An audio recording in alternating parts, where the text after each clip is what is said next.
required. Bless mothers of adult children that they would savor the joy of friendship with their child. Bless single mothers with the strength to fulfill many roles. Provide them with supportive people in their lives. Bless moms who are married that they would care for their children by making their husbands a priority. Bless grandmothers who have the double blessing of being both mother and grandmother.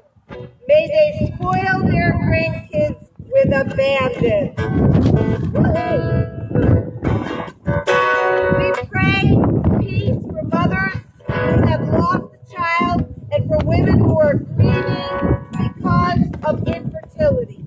Give us eyes to see women around us who struggle to mother well. Help us be the hands and feet of Jesus to them. Thank you for our mothers.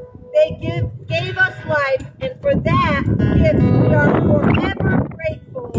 We pray for mothers everywhere in Jesus' name.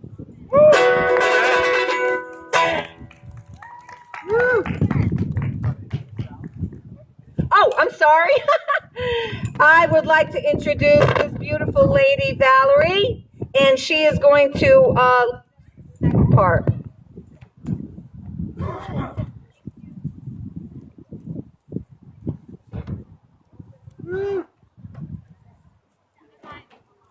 Valerie.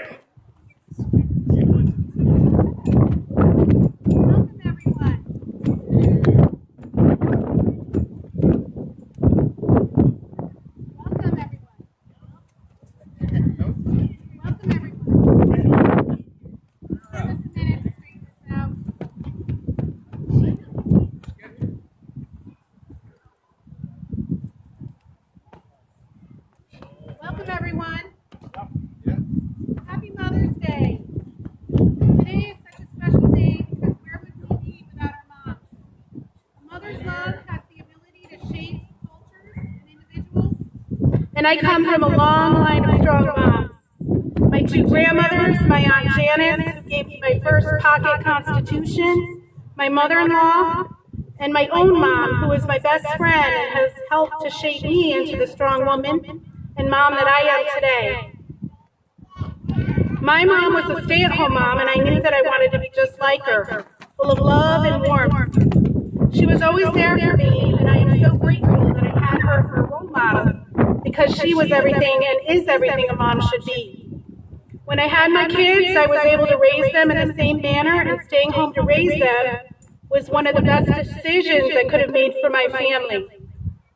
To have that time with them, being there for important milestones, shaping these little lives into happy, healthy, and well-rounded individuals has been such an important job and one of the most rewarding in my life. Naturally, as a mom, I am very protective of them, and I always want what's best for my children, as I do for all children. So when I heard about the Dallas, Texas mom and salon owner Shelley Luther, who defied orders to keep her business closed during this virus pandemic because she had to feed her children, it struck a deep chord with me.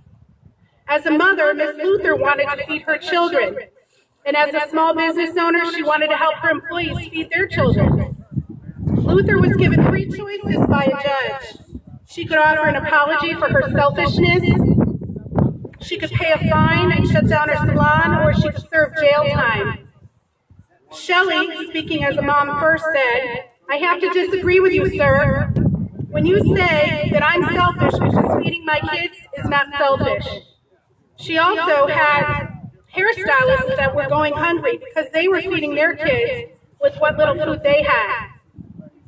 She refused to apologize because she felt she did nothing wrong. She stood her ground and she told them that if the law is more important than kids getting fed, then please go ahead with your decision, but I'm not going to shut my salon. They ended up sentencing her to 7 days in jail, and the sentence was meant to reflect the 7 days she kept her salon open in violation of the governor's orders, with no bail and a $7,000 fine.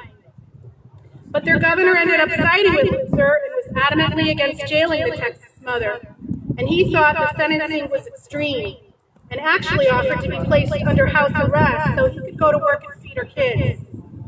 Lieutenant Governor Dan Patrick paid the fine for her after she served 2 days in jail. Soon thereafter, it was announced that hair salons, barbershops, and tanning salons would be open with social distancing measures. Luther publicly tore up the cease and desist letter that had ordered her to close, and from there the governor modified his executive order to eliminate confinement as a punishment for violating the order, specifically naming Luther in his announcement. A crowd of people greeted the mom as she exited jail and thanked her supporters, and the public support from the community was overwhelming.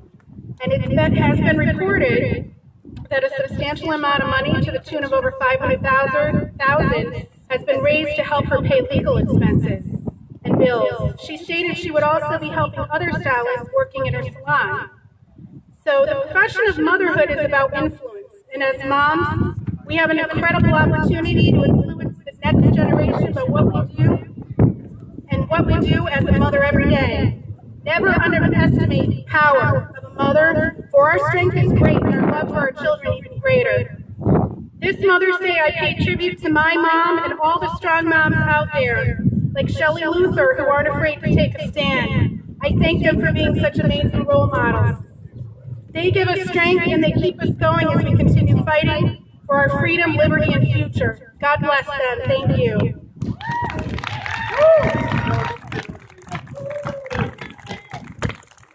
And now I'd like to introduce Ashley Baird.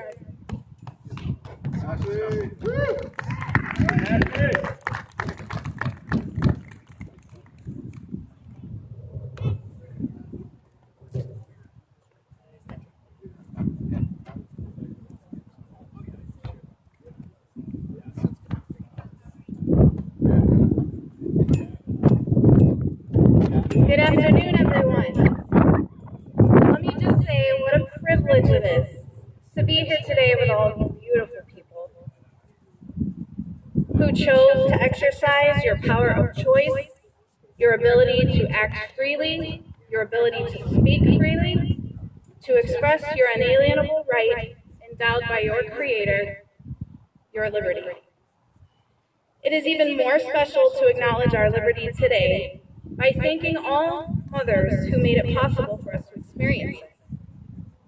To those mothers present, those expecting for the first time, and even those who have been laid to rest. Now, before I go forward, let me introduce myself. My name is Ashley Baird. I'm a resident of Vernon. I am a stepmom to two amazingly smart, witty, caring, and at times aggravating adult children, Tyler, who is 18 years old, and Michaela, who is 20 years old, who herself will be a mother any day now with the arrival of her first child. And terrifying, as I stated, my first grandbaby.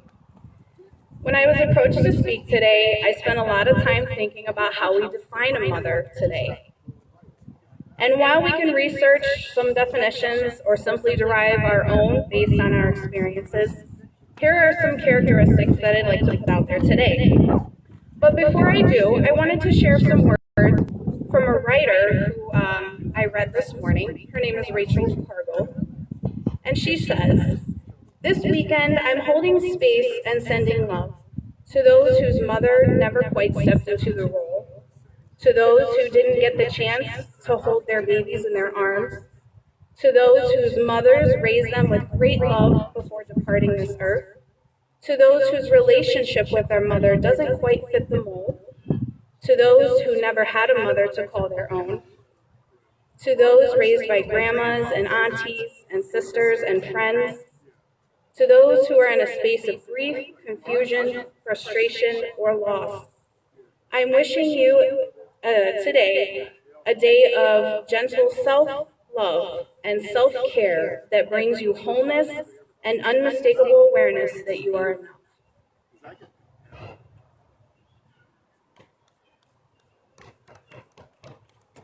So now I'm going to share with you back to the characteristics that I define as a mother. A mother is a protector, a nurturer, someone to shelter and guide us, who loves us unconditionally, who is warm and understanding, has infinite patience and compassion, possesses incredible wisdom, makes us laugh, gives the best hugs, models with integrity, has a responsibility for our well-being, lifts us up, disciplines and teaches us, trains us, is strong, and is vital to our development. Now, maybe some of those resonate with you and your feelings about your own mother, or maybe they don't. I'm very blessed to say that my mother fits all of those wonderful characteristics and many more. But we have to acknowledge that some never experience a loving mother as I described, or worse, not at all, for various reasons. While not all experiences are sunshine and rainbows, I would like to express my respect for those who have experienced the latter, whatever those circumstances may have been. I would also like to acknowledge those women out there who may desire to be a mother and are not able to. I have experienced a miscarriage and the heartache that comes with it, and these calamities and strife many women do endure.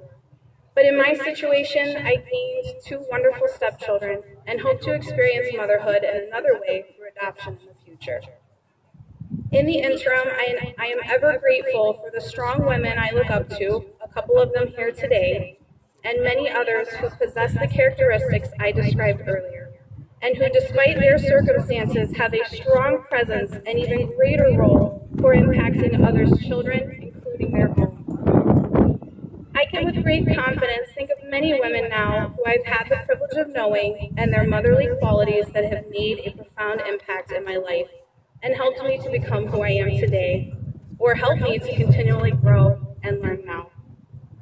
I hope that whomever it is that you call or consider to be mom, or simply want to recognize with great respect, that you are able to embrace them in some way today, be it in spirit, over the phone, a video chat, or even better, with a good old-fashioned hug. And whether you are a mother, were a mother, or hope to be one day, just remember the liberty that mothers allow us to experience. Think about how important this fundamental right is. Never take it for granted, cherish it, preserve it, and do what is necessary to help others understand its value. I'd like to thank CT Liberty Rally for hosting today, to Jonathan, his wife Emily, all of the organizers, and the other speakers for today's event, and of course all of you liberty-loving patrons. Happy Mother's Day to all, and God bless. I'd like to now introduce to the microphone our next speaker, Rachel Buchanan.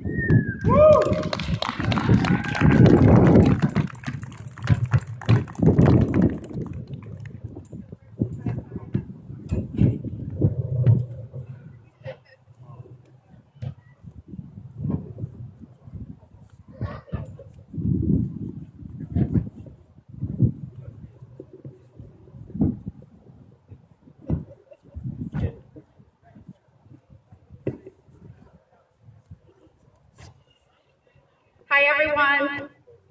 Can you hear me okay? Yeah. All right. Happy Mother's Day. Thank you so much for everyone coming out here today. My name is Rachel Buchanan. I'm from Plainfield, Connecticut. I feel blessed and grateful to be out here with all of you today. How nice that we can share space at the Capitol on this beautiful day to celebrate mothers and liberty. There are monumental moments in one's life that leave you forever changed. Becoming a mother and becoming a patriot are 2 such experiences for me. These were Richter scale events, the kind you remember every detail, the smell, every nuance, what you were wearing, how you were feeling. The day that I became a mother was on my wedding day, officially anyway. My husband David, his daughter Sarah, and I all held hands at our ceremony and made vows to one another. I promised to love Sarah as my own and be a positive influence in her life. I remember at my wedding how nervous I was. That's a very real moment. Though joyous occasion, there is great magnitude and weight to the situation. Standing at that altar before God and our families, my husband and I exchanged our vows first. When it was time for Sarah, my stepdaughter, to join us and exchange our family vows, I felt the entire room spin, and I saw this little girl walking towards me, and I panicked inside. What if I wasn't enough? What if I don't know what to do? I started to sweat at this point in the ceremony. My heartbeat was racing. And when we joined hands, I took my husband's hand, and I took Sarah's little hand. And when our hands connected, I looked down at her, and I knew two things innately and fully. I would give my life to protect her at all costs. And I loved her with my whole heart. All of the nerves, the fears, and the doubt went away, and it was just this beautiful moment of innate knowing. Becoming a mother can happen in many ways, as Ashley just discussed, but not many experiences can come close to becoming a parent. It's arguably the most important thing I will ever do. A close second was the day that I became a patriot.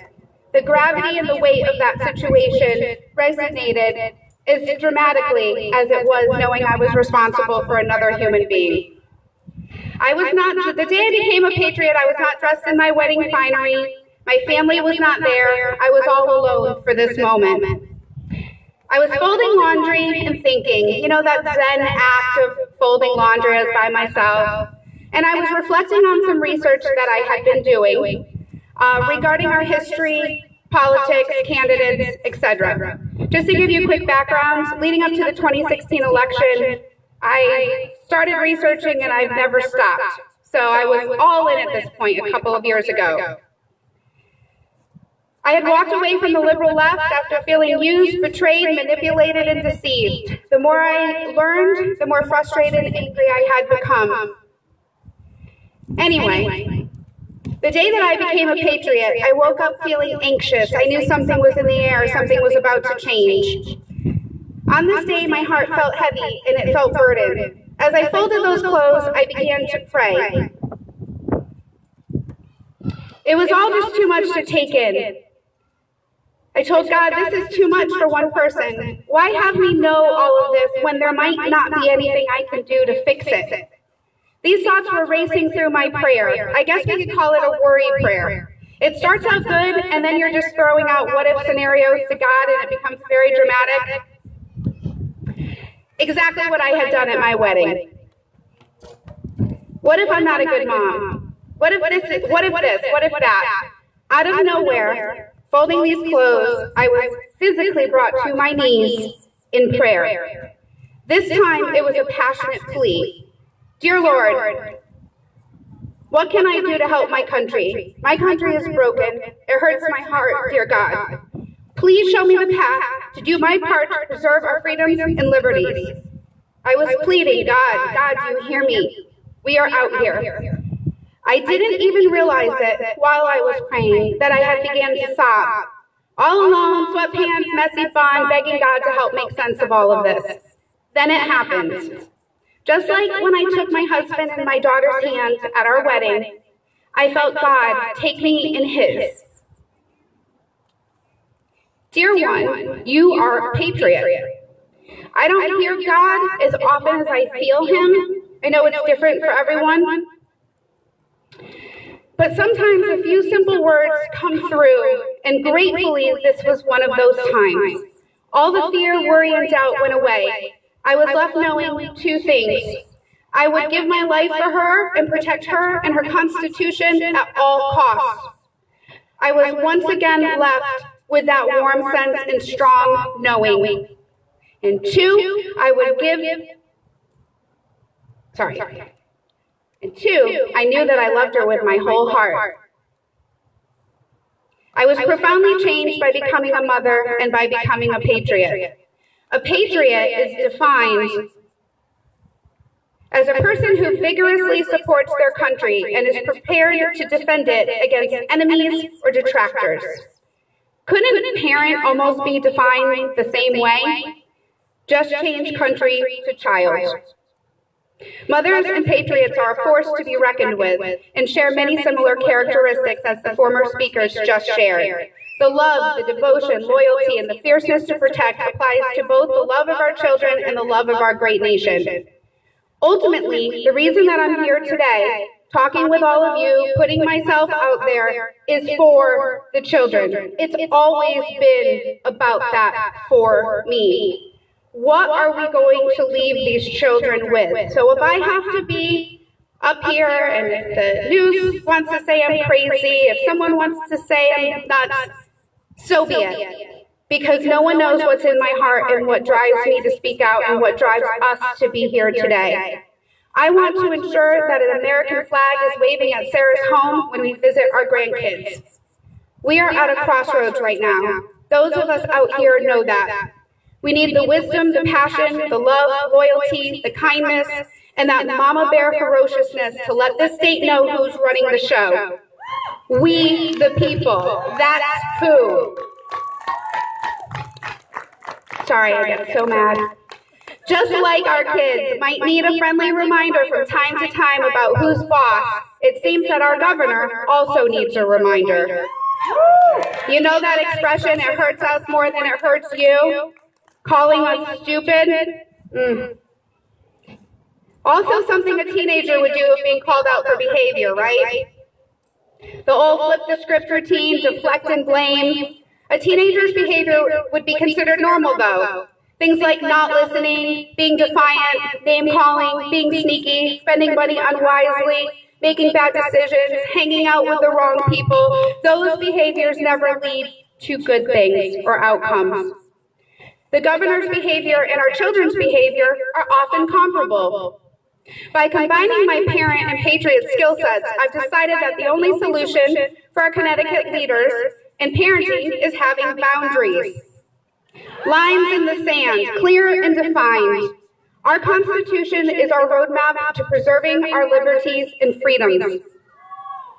Arm yourself with information, know your rights. Learn about the Constitution. Hillsdale College offers free online courses, pre-recorded college-level excellent classes. I can't speak to them, but my husband is out there doing his due diligence every day and begging me to take them. There's so many classes you can take there. We are in a time where our government has gotten too big for its britches. Becoming familiar with your rights might lessen some of our anxiety during these strange and difficult times. Lean into your patriot. Understand what it looks like for you. Just like the amazing moms that are out here today, you all have skill sets that you bring to the table. I felt overwhelmed and weak when I was burdened with the weight of it by myself, but once I started to meet wonderful, like-minded people like yourself and spending time together, using our voices, our horns, isn't that so therapeutic?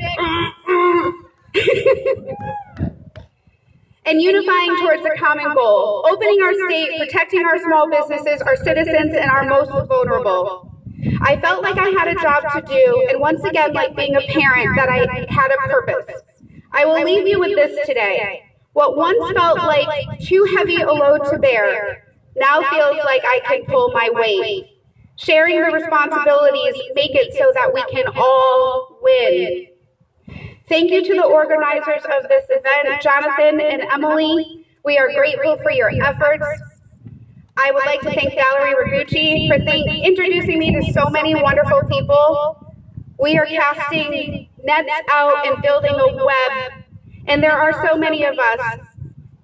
Today was Mother's Day. People have things going on, but I want to see everyone back here next weekend, and we cannot stop this energy and momentum. And this is where our children are going to grow up. We must be accountable and do whatever it takes to make this the greatest place to live and teach our kids about our nation's history.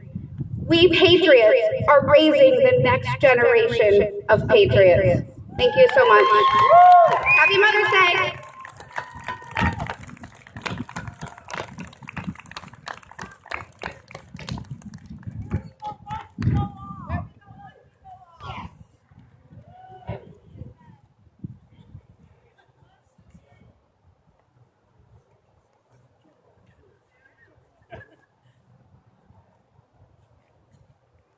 All right. I think I'm gonna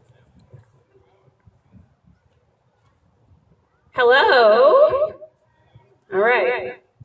Thank you all for coming out here today. It is super encouraging to see other people out here that are on the same page as us here. My name is Emily Johnson, and I am married to Jonathan, who is the founder of the Connecticut Liberty Rally. Together, Jonathan and I have two small boys, Jeremiah, who is almost 6, and Paul, who is almost 3. They're over there playing in the tree over there. So today on this Mother's Day, at our state capitol, I wanted to share a few words with you from the heart of a mother. I have been involved with a community of moms for the past few years called MOPS, which stands for Mothers of Preschoolers. It is a faith-based international organization that brings moms together in community so that we can do motherhood together. Each year, they have a theme that we unpack together throughout the year that is meant to help us in our walk as mothers. This year, the theme just happens to be Decide to Rise, which is very fitting considering the current state of affairs that we are in at this time. I would like to share with all the moms out here today the words of inspiration from this group. I hope that they speak to you in a way that sparks a desire to rise up as mothers in the same way that they have spoken to me. From the MOPS 2020 organization, it says, this year, we want to tell you 2 things that will change your life if you believe them. First, you are fearfully and wonderfully made. Psalm 139:14 says, I will praise you because I am fearfully and wonderfully made. Your works are wonderful. I know that full well. Second, because you are fearfully and wonderfully made, you have work to do. Meaningful work that was built into your DNA before you were born. Work that you were made for. Sometimes that we believe that motherhood is a constraint that limits what we have to do in this life. We want to remind you that motherhood isn't a constraint. It's a catalyst. It's a catalyst. In fact, God appointed a woman named Deborah to be a judge over the nation of Israel. She was a leader, a warrior, and a prophetess who ultimately helped an entire nation rediscover its identity and destiny as the people of God. And she declared that she accomplished it because she arose as a mother. Judges 5:7 says, the villagers ceased in Israel. They ceased until I arose. I, Deborah, arose as a mother in Israel. Before God appointed Deborah, the inhabitants of Israel were distressed and had no fight left in them. Does this sound familiar? Is it possible that through this community of ours, each of us could reignite a sense of strength, joy, and courage back to ourselves, our homes, and our culture? This is the year that we arise as mothers to awaken a weary and sleeping world. The year to accept and believe that God will fulfill his promise to you and embrace your motherhood as a catalyst to his plans and promises for you. The interesting thing to me about this MOPS theme is that it was written well before the COVID-19 pandemic. I love how God seems to always give us what we need before we even know we need it. These words have been an inspiration to me that have reminded me that we as mothers have the ability to change things. We have influence. We are the ones that are raising the next generation. The question is, what kind of world do we want to leave our children? Throughout this pandemic, the idea has been that we need to think beyond ourselves. It is true that we need to protect those that are most vulnerable to this virus as best we can. But we also need to think beyond ourselves even further to the next generation. What kind of world are we going to be passing down to our children? Are we just going to sit here idly and let the government use fear to strip us of all our liberties and freedoms? because that is exactly what they are doing. They want us to be fearful and locked up in our houses at home while they manipulate the facts and push their agenda down our throats. I don't know about you, but I don't want to be telling my kids about the good old days of freedom. I want them to live in a world that they can